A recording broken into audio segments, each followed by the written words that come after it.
Friday morning. Coming at you. Yay, as they say. It's February 25th. Friday, Kanye.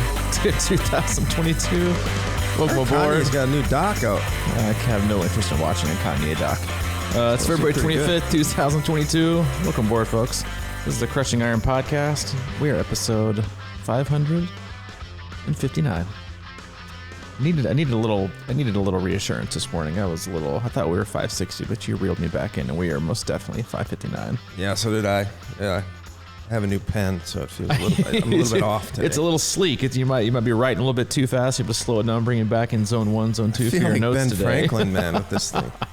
That is a Robbie Bruce treat pen. So yes, yeah, I do. it's nice and sleek. I feel like I'm elite. It has a little feather coming out of the end. It's very. Don't forget to dip it before you transcribe our notes today. It's like some guy behind a big desk going, no, hold on. You sign it with this. Yes. And he pulls out like a big wooden pen. Yeah. Box, pen. and it opens up, and it glows. Yeah, and it's only used to sign the most important of documents. Right. Like the notes for the C26 podcast. That's right. Yeah, we excel in mediocrity. We hope you excel in everything. It's your first time tuning in. Welcome. We appreciate you giving us your time. We know you have a lot of options in the triathlon podcast universe and podcasts in general, and your time is valuable. So we appreciate you tuning in today. We cover it all. We do swim, bike, run specific podcasts. We'll do race recaps. We'll also do race previews.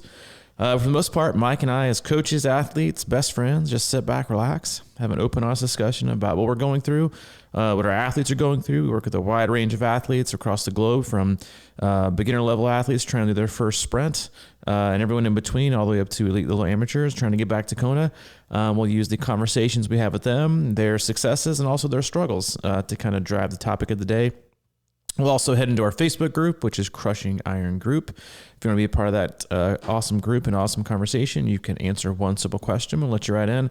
Really is an amazing group of very, very experienced athletes and seasoned lifers is what we are. We're humans. We've been through a lot, seen a lot, so you can be a part of that and get some really, really good advice as we're about to rock it on with race season with 70.3s coming up in March. We'll be doing some race previews, which is exciting. I was filling out some training peaks, kind of get ahead for our Texas camp next week, and I was inching right up into taper time for you got Puerto Rico 70.3, got some other ones coming up. Dubai 70.3 happens next weekend, which got some pretty big names competing in it, so that'll be going on. That's it. Chet? Yeah, Chet's not going over to Dubai, I don't think. We got anybody going to Dubai, or is that like a big pro race? No, it's a big pro race. You're going to have some pretty good, you get your first crack to see how well Christian Blumenfeld's been doing his thing. I think Danielle Reef and maybe even Lucy Charles is racing at Barkley. But I know Danielle Reef is as they kind of gear up to participate in the Ironman World Championships in St. George in May. So a lot of stuff. The season is upon us. It is here. It is coming down the pipe. So we'll be doing some more race recaps and more race previews. We'll have on the occasional guest, but that's it. We don't do sponsors. We definitely don't do ads, but we do have an agenda, and that's to keep you happy and healthy in your endurance sports journey. So is this the Dubai, 13 or whatever that group's called? Dude, that's the Bahrain. The Bahrain. It's close enough. Right? I mean, it's not close enough. That's not fair. It's like the Bahrain. The Chris McCormick thing? Yeah, I don't know what they're called. Bahrain, something like that. Bahrain yeah. 11. I think that it's like fluctuating up and down, but like how much money they have to sponsor these teams. But yeah. They got money. They do. But yeah, Dubai is I think March 5th. So not this weekend, but the following. And it's awesome. I don't know if it's going to be televised or streaming on Facebook or not, but it's going to be a great race, and it really does kick off kind of not the North American calendar, but just the calendar in general. And then you're going to have you got Texas 70.3, you got Oceanside again, like I mentioned, you have Puerto Rico.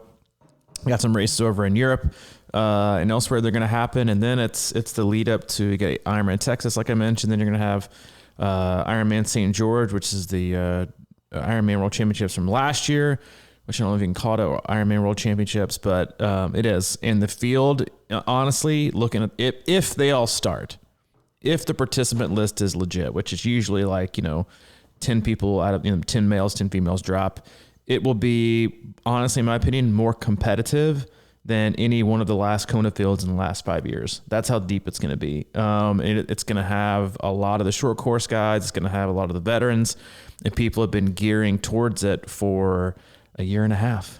So it's going to be fireworks. And the course, if you're an age grouper, the course is brutal. It is going to be the fairs, which is honestly like why I've always kind of been in favor of them rotating the Ironman World Championships. And I know that Kona has the mystique and the, it's legendary and everyone pictures everything there. But in a lot of ways, it's also not a super fair race. There's a lot of drafting that goes on. You have to be an athlete that is able to compete in hot temps. You just have to be. There's no ifs, ands, or buts about it. That's why you don't see like heavier, more muscular guys winning a lot there, because it's impossible to not overheat or get too hot to where it's a detriment to your performance.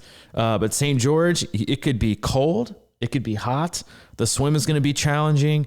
And the bike course is going to be the most fair course you're ever going to have seen for any kind of a world. It's hills upon hills upon hills. So drafting is going to be hard.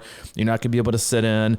And then the run course is just as rough. So if you completed, the 70.3 World Championship last year or any kind of the old school Ironman St. George's, it's going to be nasty. And that's why I can't wait to watch it. Yeah.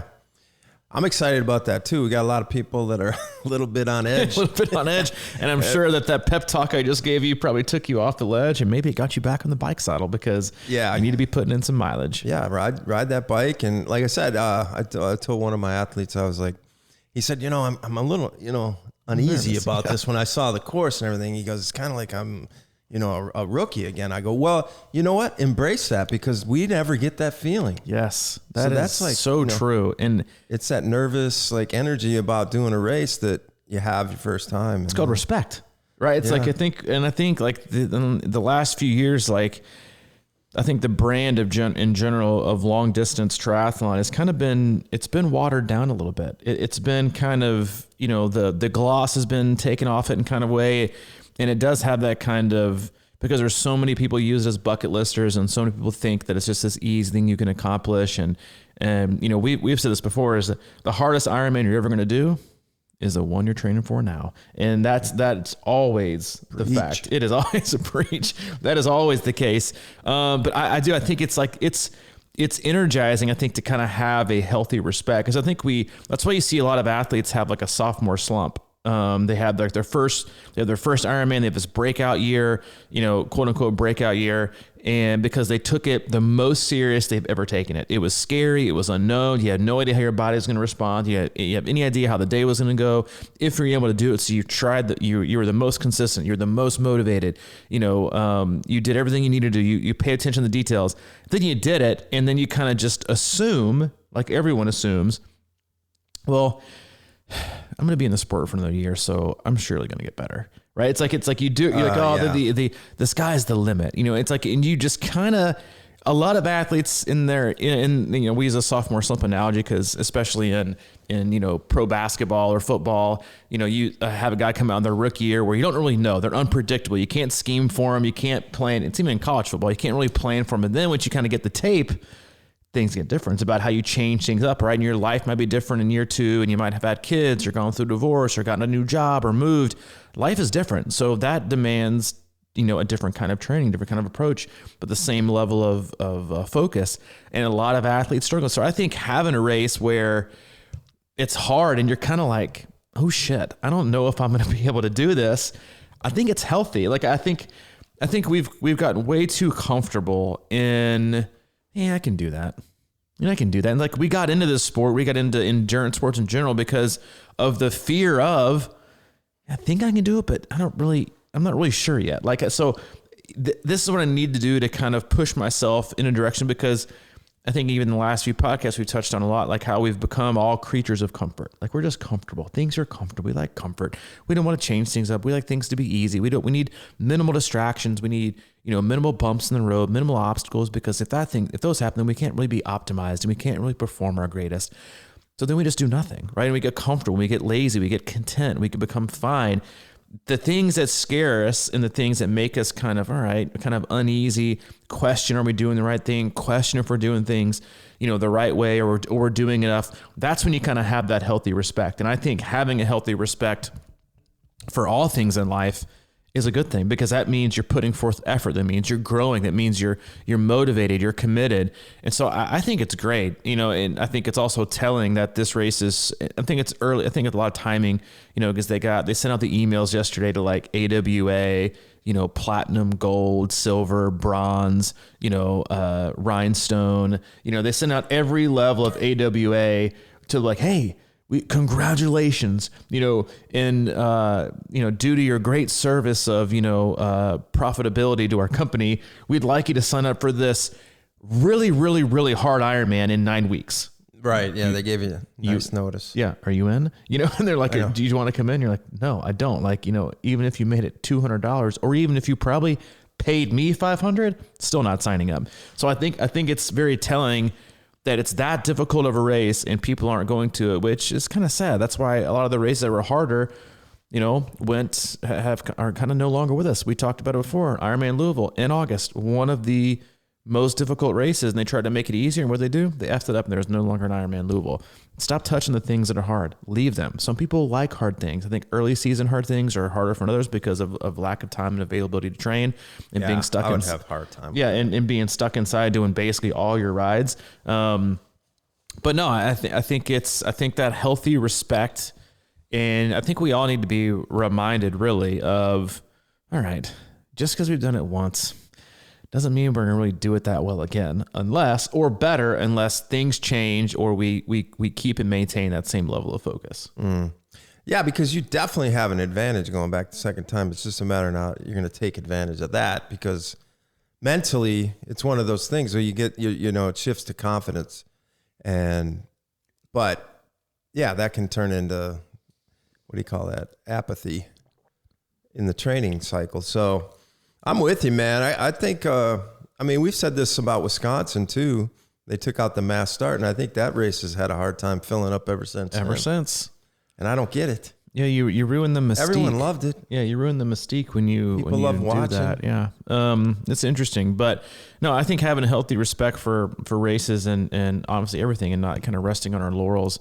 But I wanted to go back to a discussion we had on the walk to State of Confusion, I think the other night. And I was kind of joking as I was watching just how there's been all this talk lately about, and I've had a lot of questions about pyramidal trading, polarized training. I had a lot of people, we even mentioned it, I had a lot of articles sent to me from athletes, from the Niels Vanderpool guy who did, 5 days on, 2 days off. And I was joking with you, but just how much information is out there and how it's also very dangerous and you can get so distracted. I was joking that if, how hilarious would it be if, say Ironman St. George happens and Gustav Eden, fitness, say he wins, and they're interviewing him and he's like, yeah. They're like, how do you feel? He said, today was spectacular. Like, I had the best day ever. And the reason that I had this day was because I went down to training twice a week. I took 5 days off, and then I would do about 2, 10, 15-hour days, one day of super easy stuff, and then one day just zone 5 for 10 hours. Then I would take 5 days off, recuperate, and do it again. Like, I really just went back to and I would try to cover the Ironman distance every other week. That would be the new thing. That'd be the new thing. It'd be the new thing. Even if he was totally, and I think it'd be a brilliant move, because someone throw everybody off. Yes, throw everybody off, because people will adopt that in like 2 seconds. Like, take, Lionel Sanders is a professional. He does the same thing. Like, if he sees someone else doing something, he like gravitates towards that. Like, so age groupers are even worse, right? Because they're all sponsors. They are all quote unquote influencers, right? Everyone has a certain level of influence. I mean, look at all you crazy fools who went out and tried to replicate my oatmeal sandwich. You did it incorrectly, but you still tried to imitate it. Like, it's a shame we're not sponsored by whole wheat bread, peanut butter, and Quaker's oatmeal. We could have made a few bones from that. But that's how it's interesting, because I don't think it's because people are so we get influenced so easily.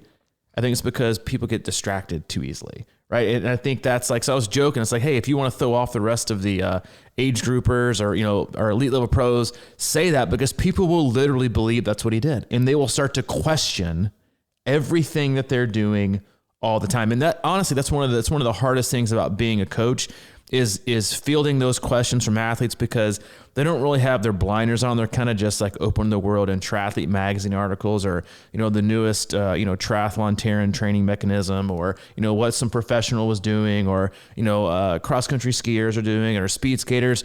We have the ability to soak in and see so many different training principles that are working for so many different people, or the Nick Bars of the world, or the people who, use a specific diet to get really, really fast. And, he did keto, or he did low carb, or he went vegan, or, he did straight carbs and, he went all meat. It's like, there's just so much information and so many ways and opportunities for us to get distracted that most athletes, self-coached, and even some that are coached, never stay the course long enough to figure out what really works for them. They jump ship every 3 to 4 weeks. You assume something. In order to see something to its, you have to be 6 to 8 weeks in. Most athletes don't even want that. They jump to one thing and jump to the next. When you jump that much, you're never giving yourself enough time. So it's not that polarized training is the greatest method of training for everyone. It's not that pyramidal training is the greatest method for everyone. It's not that, 5 days on and 2 days off is best for everyone. It's not, measuring blood lactate is great for everyone, as if anyone has that, kind of access to it, like, most professionals do, every day, or the strict adherence and the protocols you have to go through to make sure that you're measuring it the right way and you're applying it the right way. Everyone is different. Everyone's life is different. We went through this in our Zoom call on Wednesday, went kind of through our general training philosophies and even some newer things that, kind of trying out this year. And I even kind of preface it with, having said, saying all that, 80% of what we kind of do is based on science. 10% of it is, based on you, as an athlete. The other 5% is based on what we've seen over the last, 10 or 15 years of our own coaching. And the other 5% is just kind of make shit up along the way and see what works for certain people, because every person's life is different. You all have different stressors.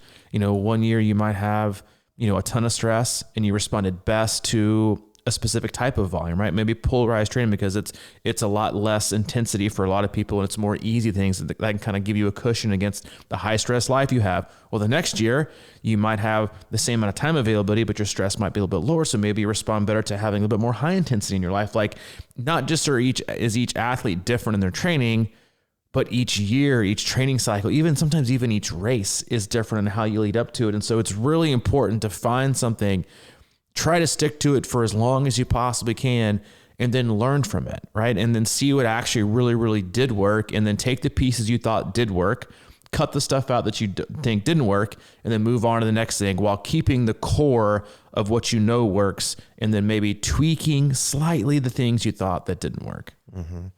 Yeah, well, I do think everybody's always looking for something, right? When you get into the training, it's usually, especially if you're not like in shape where you want to be. So it's always going to be a little harder in the beginning, or every stage of the way it gets a little harder, whatever. And that's just sort of the nature of training for these races and everything. And I think, I don't know, so many people, including me, I guess we're always looking for ways to make things easier.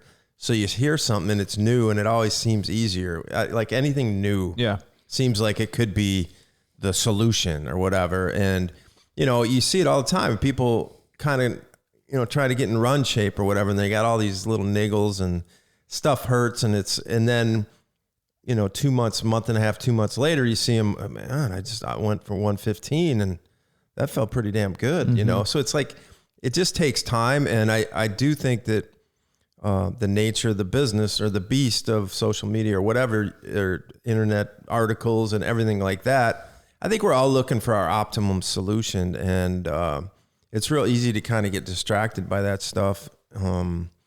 But I think if people are looking, and I think you're right, I think people are looking for their own optimum solution, right? What's best for me? But we're looking at it, we're not looking in the mirror to find it, right? We're looking at Joe Blow down the street who's going to pitch to us the 1 hour workday, or the guy who's going to say, you don't need to train this much. You need to train for 2 hours, a week, and you'll be just fine. Like, we look for, and it's like you said, looking for the easier way to do things. That's just human nature, right? Like I had this discussion yesterday with our athlete who was in here for some analysis, talking about pulling way, way underneath. And I was like, it's not you. It's just, you're human, right? We always look for the path of least resistance. Like, no one's like, all right, that looks like a really, really easy route. Let's do that. Interstate the whole way, no traffic, 2 hours, side roads, traffic, 3.5. You're like, let's go side roads. No, you're always about path of least resistance, right?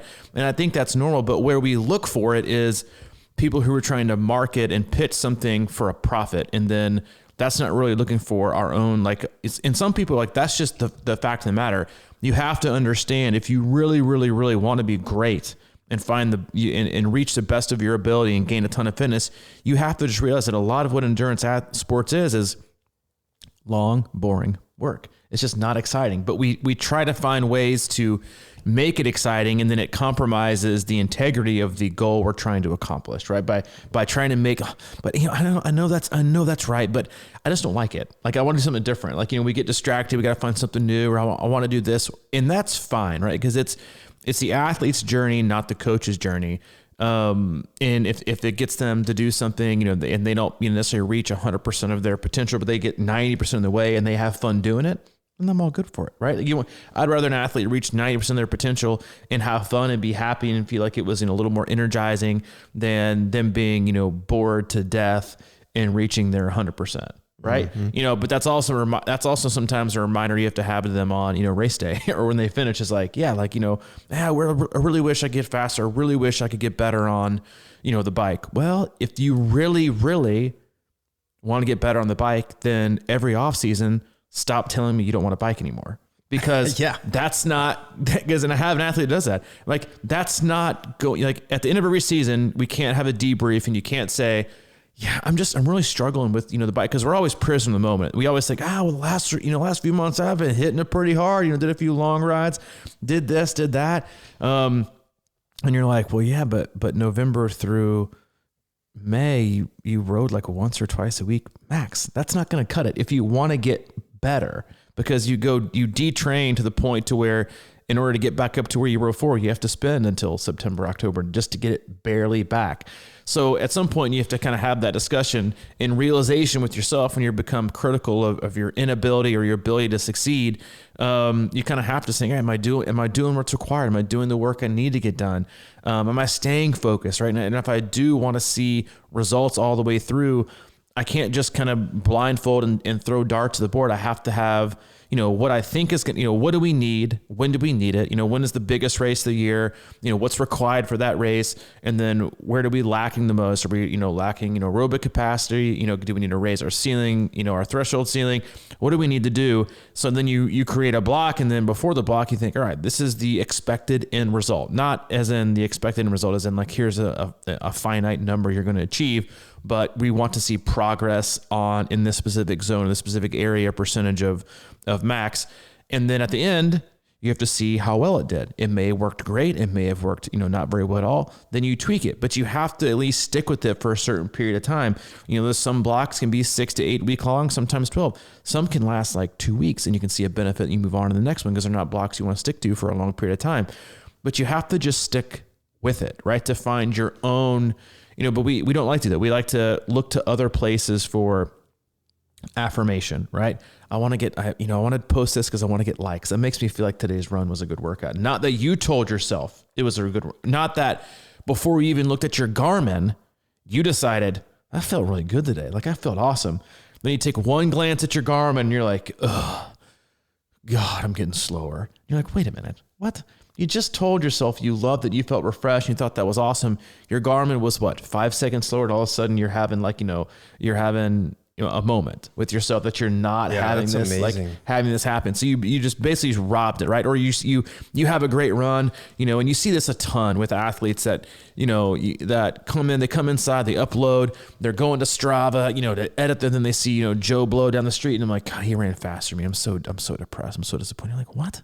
What are you doing? Like, we're all about maximizing ourselves, right? And doing what we want to do best for us. Yet our eyes are turned outward to everyone else, and expectations and assumptions and comparison.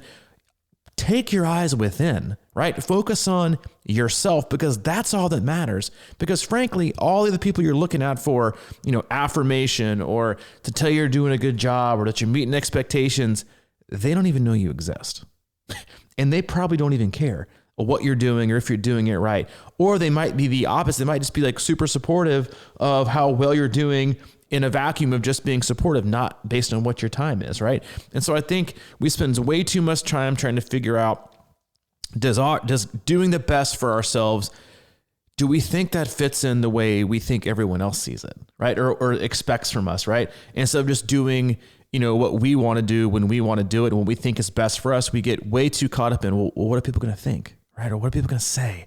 Or they're doing it this way. I want to do that. And you're like, that's not best for you. That's literally not what's best for you. But we will, I think to a fault, you were talking about the book Tribe that Ricky and the guys gave us a few weeks ago. And I think, wow, that is it's great. And it's something I truly believe in. I think sometimes our lack of confidence drives us to tribes that are not for us, right? Because we are so, I think people are so wired to be a part of something or to feel like they're accepted that, that's peer pressure, right? It's like there's negative peer pressure. We try so hard to be something different than ourselves or do something that we know isn't good for us just to feel a part of the group, right? Or to feel similar. That's why, going into forging your own journey and your own path and doing things your way is something that I think has become harder and harder to see in the world in everything that we do. Mm-hmm. Well, I mentioned something earlier about the thought that we want to make things easier. And I think that ultimately that means we want to make the race feel easier, but along the way, you got to do harder things or things that are difficult for you to execute. Yesterday we were talking, Rachel, about when I get people on the bike in here and I always put them through the one leg drill just to see what that looks like. And there's always big dead spots, right? And you talk about how to make cycling easier. For one, it's connect the dots of that whole pedal stroke, right? And it's like swimming too, the technique. You want to make sure you're being efficient in the water, but sometimes it's difficult to get to that point because you got to work at it. And working hard at things like that is how you make the actual process, or it makes you go smoother with less effort and things like that. Because that's what I mean. I'm always seeking. I didn't grow up an endurance athlete at all. It was kind of always all on, or sprinting first base, second base. It was always all on, and it was like, sprinting is never easy, but if you can play around with different gears and pedal stroke and get that thing smooth and natural, without thinking about it, then it's like, it really does kind of, it's when you go on an Ironman, you're going 70% or whatever. And it should feel kind of easy for the most part. It shouldn't be this big. And a lot of times I talk about my biggest problem usually on the bike is my neck and my back, and because I'm not putting in a lot of hours. But if you can find the right gear and make it easier, whatever, same with your swim stroke and everything like that. But we get so caught up in, it's like we look at our Garmin and it's, the numbers are, it's like we etched those numbers in a rock tablet or something with a chisel. They seem so like important or whatever. And we want to get caught up in that. And I just think like you can just sort of tell, like yesterday when I got on that treadmill, one of my things I just wanted, you were just sitting here and I was like, I'm going to go run for a little bit. I noticed. I was just like, where'd you go? I was feeling a little stressed, but I also was like thinking, okay, I've been doing a lot of pool running, doing a lot of little drills and things to work on my legs and just kind of create more flexibility and, just different strength things. And I just wanted to get on there for a minute and just see how it felt. And I could just, it wasn't like I had my watch going or I wasn't concerned about the thing. I just wanted to see how it feel. And that's why I'm such a big proponent of the body stuff, is because, or paying attention to how you feel and running with, knowing your body and that sort of thing, because that to me is like, that's how you know things are working, right? I mean, you can like you're saying, depending on the weather or like the conditions or what you ate the night before, whatever like that, you can go out and kind of have a good day and all of a sudden think you're that person, but are you really? Or have a bad day and think you're that person, but are you really? Mm-hmm. So like, how do you know? And I think paying attention to the little things in whether it's your run stride or your bike stroke or swim stroke and all that kind of stuff. That's the stuff that's hard to work on, but you need to do it. It kind of goes back to we've said the easiest part of Ironman or 70.3 endurance races is spending $800, right? That's the easiest thing. Sign it up. Now we're in Ironman training, right? We change our logo on Facebook or Instagram to our bib number and that's it. We are ready to roll. But when it comes to, and you and I have had discussions, like many discussions over the years, like, man, like, I'd at one point, I'd really love to do a full, and obviously, like, no matter what, you're going to feel destroyed, right, when you're done. But we've always had a discussion, like, I wonder what it would feel like to have the level of fitness to finish one and, still be destroyed because you're able to race it to full extent, but to feel like, man, like that wasn't as bad, right? Not like bad as in like, Ironmans aren't a thing, but like we trained to that level to where it was like, hey, that wasn't really, like it didn't crumble me, right? And yeah, you had control. That's the thing. Exactly. Yeah. Like you're on the, maybe better for like, we're on the offensive the whole time you're racing, right? Not the defensive. Not like, oh, well, shit hit the fan at mile 10, right? It doesn't hit the fan at all, so you're still bearing yourself, but you have the fitness to keep going. You're on the offensive the whole time. And so I think, when it comes to decision making, obviously the easiest decision to make is the one that you're in right now, which is to, not do the run you're supposed to do, or not do the bike you're supposed to be doing, or skip going to the tool. That feels good right now. So if you think about how long training is, right? The race day is one day. It's one day, right? It's one day. So we have 100, 200, 300 decisions leading up to race day to kind of mail it in. I don't really feel like it. It's really not for me. I'll probably go way too hard today and blow myself up. I'll be irresponsible today, or I'll go a lot longer today.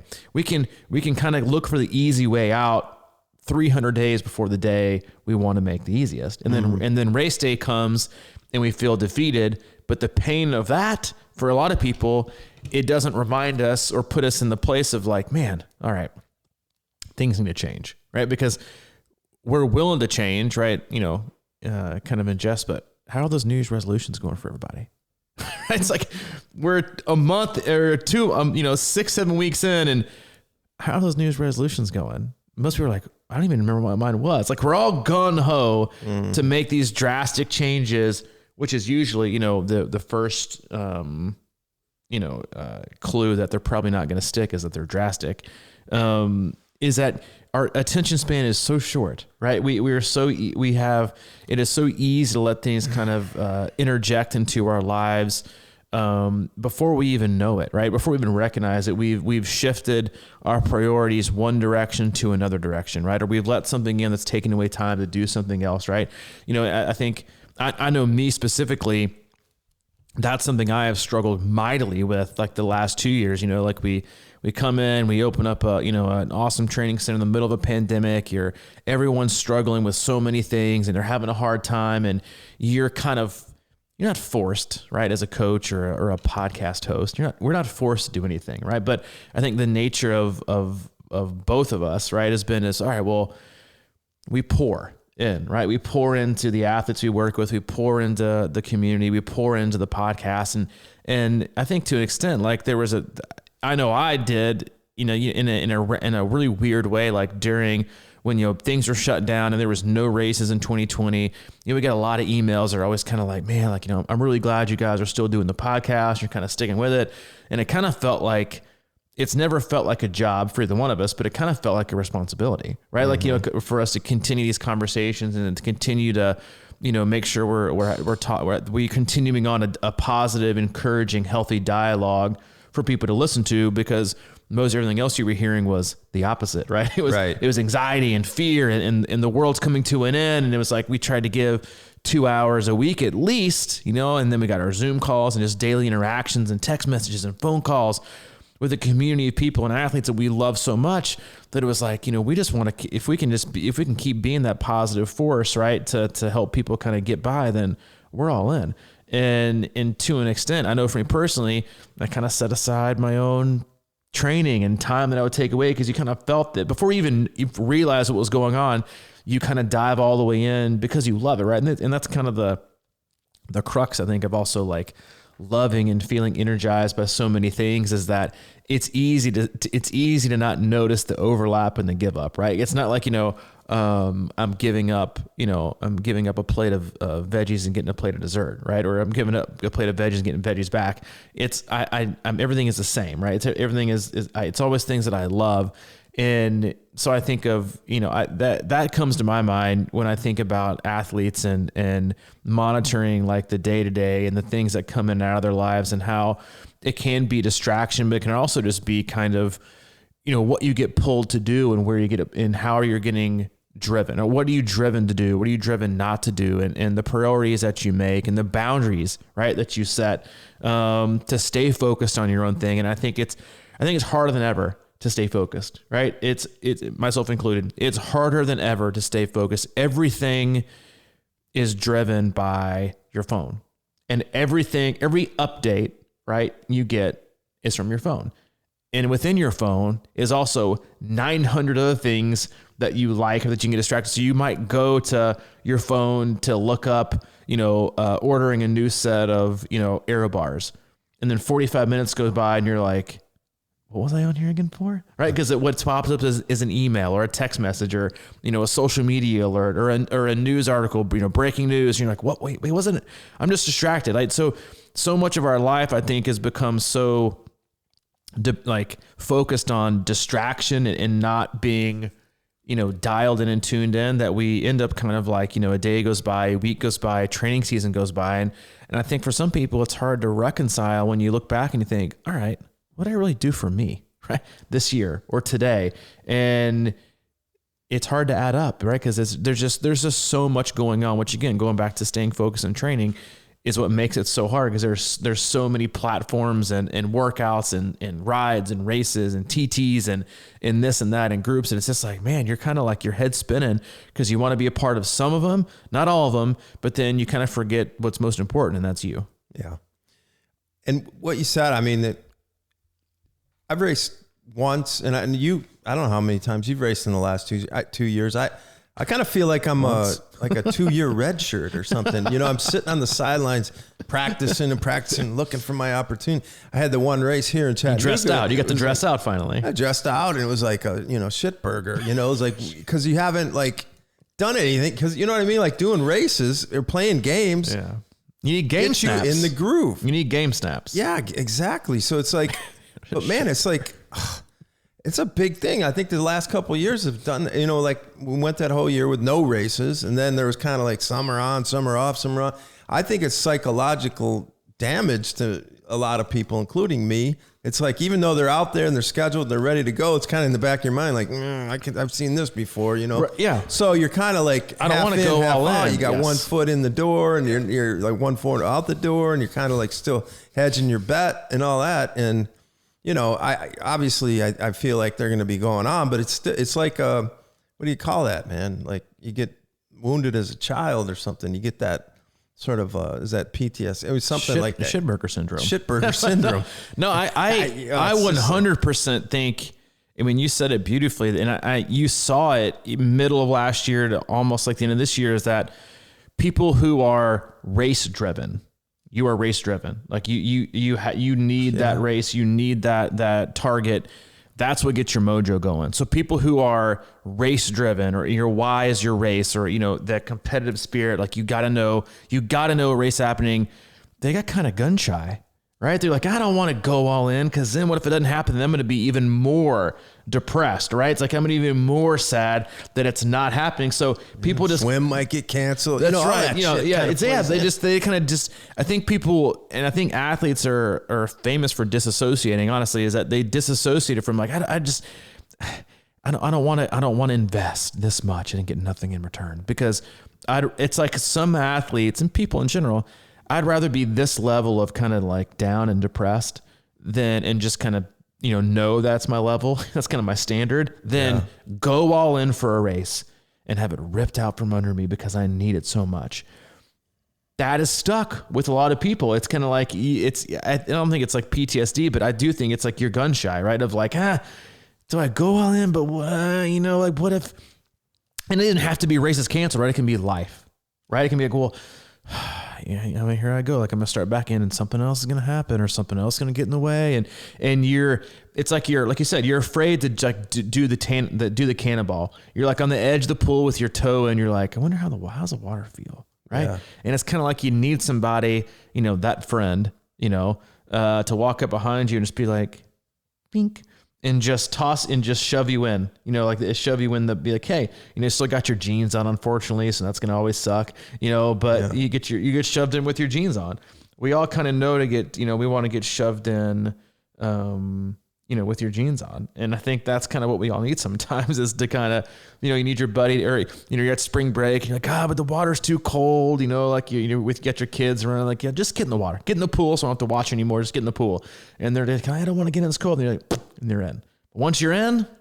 Like you're not going to get out. You're not going to get out because it's too cold, right? So you're going to stay in the pool, right? So you need sometimes we need a good shove, right? And I think balancing that as a coach is delicate when it comes to athletes and respecting where they are with where they are mentally and emotionally, because sometimes they can't take another defeat, right? They feel already defeated. So you want to provide opportunities for growth and for success. But at some point you also have to be like, listen, it's time to either put up or shut up. Like you need to get to work, and not just for you, right? Like I had a discussion with an athlete, or not a discussion, but I kind of commented in Training Peaks. They said, I just don't have any motivation right now. I'm pretty happy, because we all fall back and, life's pretty great, and I think we say that sometimes to kind of sauce over the shit we're not doing.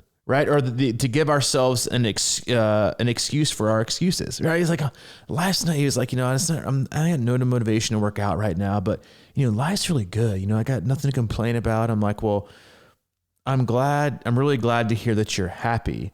And then I put in all caps, but I wonder, are you healthy? Right. Because like life being great, but if we're sitting and we're being sedentary, we're not doing anything, is that really healthy? Right. It's like, I think it's a fine balance for us all to walk in terms of what happy and healthy looks like. And listen, like no one, for myself, I am a much better athlete. I'm a much better person when I'm training, period. In a groove and consistent, as always have been, always will be, so it's always like kind of like chicken for the egg, what makes you happier and healthier? Is the training or are you happier and healthier so you want to train more, or do you train more then you're happier and healthier? But I think most people know that, and we just need, you just need to get pushed in the pool with your jeans on. Mm. Yeah. And I think we underestimate this gun shy thing, that not just about races, but just about everything that we've gone through. And I think that, it's sort of low levels that stresses us out and stuff like that. I mean, I think about that one, like going anywhere I go, I'm a little bit like, there's always like a taint. Everywhere you go is tainted. What does that mean? It's just a little bit of a tainted, Scarlet like, letters I feel like, on doors. No, because seriously, I mean this, like you kind of have that in your head. Is like, like if walking through the grocery store or whatever, and somebody like gets too close, you kind of get close to somebody and you wonder if maybe they're like, that kind of get away from me or whatever. But like those little things that have been kind of implanted in our heads over the last couple of years, I think just kind of give you that, bit of hesitation about going all in on anything or getting too excited about something, whether it's going out to see a band or whatever. And it's like, well, you can't sit here. You got to sit over here, and you can't sit together. Fear of disappointment. Like, yeah, I mean, I'm not saying it's still like that everywhere. It really hasn't, but it's still in, I think it can kind of still be in people, it's like, well, you can't sit in there to eat anymore. You got to order out or whatever. It's just like, it's a lot of different stuff, And you got to get pushing with your jeans on for sure. That's right. But it's like, telling you. Are you trying to get to something here? Trying to like? You didn't wear jeans today, but no. But I'm just saying. What I need from you is, we talked about something last night. Yeah. I don't know if you were, thinking about bringing that up. What I needed from you today was the flip flops, the jeans, and the white TV. I mean, that's what I needed from you today was the white V-neck? tee, the V-neck white tee, the fancy jeans, and the flip flops. And today you're in full. You're in full athleisure. Full on warm ups. You're full warm ups. These are tearaway basketball jersey. Oh, that's good to know. C26 Tarrolly. You and I have been talking about, like we kind of mentioned, you raced, you had that one shit burger last year as quoting you. Okay. I raced Ohio last year and it was an okay race, but it definitely wasn't, my best. The year off, I didn't race at all. And it's funny because it's funny that you forget how quickly things change, right? And how far away we get from things. Like the year before I moved here, and the year before, it's 18 or 19, I had my best racing season ever. I was a bunch of 7.3s. I was feeling really good. And then, life and things happen and priorities shift, right? You and I have been talking a lot about kind of, getting back on the horse, and you've always said that back when I was living in Nashville and you were living in Nashville, I just moved back from Kansas City. We were staying at my mom's house before our house was built there in Hermitage. You were like, hey man, I think we need to do a video thing, like 100 Days to Louisville. And I'm like, great. First you want me to get me on a podcast and talk, which I know nothing about. Then you want me to hone in on my on-camera skills, which, to be fair, you've done a great job of. I'm fairly comfortable on camera and on Zooms now. And it all started with the iPhone, but we did 100 Days to Louisville countdown. You did a video each day. And I mean, let's just be honest. Your videos were wildly more favorable and loved than mine. You're much more charismatic. You're much more, the camera loves you. I'm just saying, people generally love you. They get selfies with you. So, but we did 100 days where we basically chronicled every single day of training that we did, bar none, every single day. And I texted you last night and I said, well, what about doing something like that for Wisconsin? This September 10th is a 7.3. September 11th is the full. And I shot it over to you and I said, hey, what do you think about this? And I honestly couldn't tell if you actually liked the idea or not, or because you kind of veered off course. Well, no, I was getting a burger. You were getting a shit burger? I was getting a real burger down at. Oh, were you at Slicks? Yeah, no, I can't tell you. Fat Guys. What's it called? Fat Guys? What's it called? Five Guys? Five Guys. You went downtown? Yeah, I did. I was driving around. You were struggling then. If you went downtown. Well, I was just like, man, I feel like, because I like Slicks and I didn't feel like sitting in. So I just was like, what's a decent, they're pretty good burgers. Yeah, you're not wrong. I'm not lying. I got a small fry and they just loaded that thing. Oh, there's no such thing as a small fried Five endless Guys. bottom of the bag. It I was is. like, geez, I actually had to stop. Quick shout out to Five Guys before you continue. Yeah, Five Guys. They were open at 9 a.m. at Ironman Chattanooga. I met, your mom was there. And we bought everybody burger and fries. Yeah, I was like, Mike's out there suffering today, having a shit burger. Why don't we just head over to Five Guys and have one in his honor? Yeah. But they opened. No one was open. Or if they opened, they were a line 50 deep, and we walked by, and I was like, they're not open. They're open until 11. 9:15. He's like, come on in. We're serving early today. Rolled right in there. Oh, dude, their fries are overflowing. Yeah. So yeah, shout out to Five Guys. So anyway, I was a little distracted, but no, I thought it was a good idea. Because I think people liked it. A lot of people. I don't know how, because I watched one of the videos last night and I was like, how the hell do people watch these things? But it was something that, basically you record a phone video and I do the same and I put them together and then that was it. And we just counted down, I think, from 100. I think you said it's 198 days or something. Yeah, is that right? Or is he just making that up? No, seriously. So we just missed the 200 countdown. That might be a little heavy, man. Yeah, it is heavy. So maybe we'll start at 150. All right, 150. That is if we both decide to do that race. Well, I mean, we got 40 days to figure it out. So we'll let the people decide. We can't do the half though. We can't do it. Now you're telling me what I can and can't do. It's like, well, the people decide. I mean, 150 day countdown to do a half. I don't know, man. The half is some people's fault. All right, I'll do the half. You do the half. I love how you weave that one in there. You're the martyr, right? The martyr doing the last one. But yeah, well, maybe we'll do that. It'll be a jump for us and a jump for you guys. I thought about it because it was my first, and now it's the 20th anniversary of the race. Listen, it is where this whole thing started. Yeah. 9 years ago. It is where the whole thing started. It would be kind of fun and special for us to do it again. It was the last race we did together 5 years ago. So yeah, it would be kind of special. So we'll think about it. We'll take your suggestions, and if you want to see or hear from us on the daily, we won't be obtrusive. Of what? I won't. We do them on YouTube, so like people, they're just yeah. I don't know. I mean, I post one and here and there just to remind people, but I don't drop on our YouTube channel. Screw it, I'll drop them all in Facebook. Yeah, just do what you want, man. It's 2022, but yeah, we'll do that. But yeah, we'll take your feedback if you want to see or hear from us. Hey, listen, sometimes it is fun to hear people, us. I know like what we're going through and training and how we approach things, and you hear from us 2 hours a week, and our athletes, 3 or 4 hours a week because we got Zooms and emails and stuff, but. I think it's fun to visually see, or helpful to visually see other people that talk about it and been doing it for a long time. That's still hard for us and still trying to figure things out. And we have our good days and our bad days and how we manage things, and a lot of good tips. I think a lot of good tips. I think it's fun and exciting, and we'll see how it goes. We hope you enjoy today's cast. We'll see you on Monday. Have an outstanding weekend. Get ready for race season. Also get ready for March Madness. We do our picks in 2 weeks. Maybe we'll do a little C26 bracket. I will not be in charge of that.